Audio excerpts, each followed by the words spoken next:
We talk a lot on this show about the importance of catch and release, but just how well do the fish survive that we're releasing?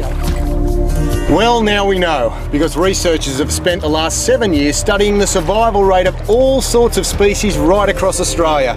And the news is good.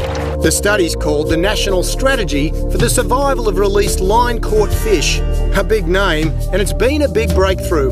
We now know the survival rate of 25 different species, from black bream in Victoria to reef fish up in North Queensland, and all the big favourites like bream and flathead.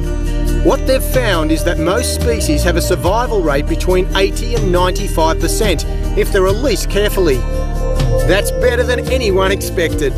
In general, most of these studies also showed that if a fish swallowed a hook, it was less likely to survive, but still had a good survival rate if you cut the line of maybe up to 80%, 85% survival rate. The study also gives us a much better idea of the effects of barotrauma on deeper caught fish like dewies, and they're now coming up with new techniques to deal with it. Most importantly, it's given us great tips for the best way to catch and release. All of these studies, what it has really shown is that you treat the fish gently, handle them carefully with wet hands, for example, keep them in the water as much as you can, don't elevate their temperature, don't pull the hook out, gradually take the hook out if it comes out easily. If the hook doesn't come out easily, cut the line. A whole range of handling methods have been shown and have evolved. What's also come out of the study is a new group called Wreck Fishing Research. Experts from government, universities and our wreck fishing industries have got together to act as a crucial link between researchers and fishers to make sure your voice is heard. They're already looking at all sorts of research projects, like the social and economic benefits of wreck fishing. In other words, if freshwater fish are stocked into an impoundment, how much money do the fishers spend while they're fishing in that region?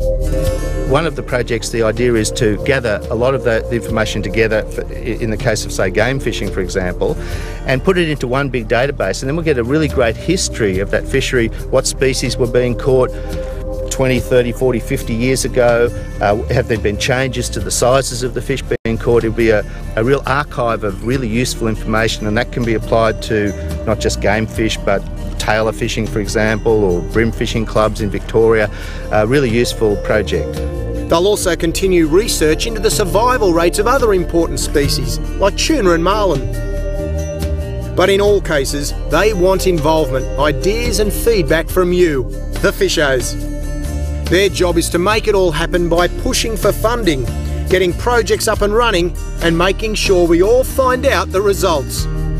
Rather than that a report be printed and sit on some government academic shelf somewhere and gather dust, wreck fishing research is very active in gathering that information, putting it into the language that the average recreational angler can understand, and disseminating it back to them via the websites and DVDs probably. The advantage of this is enormous, because the anglers then, or the recreational fishing community, are getting to understand what's going on, and that in turn will stimulate them to ask more questions and hopefully answer more questions.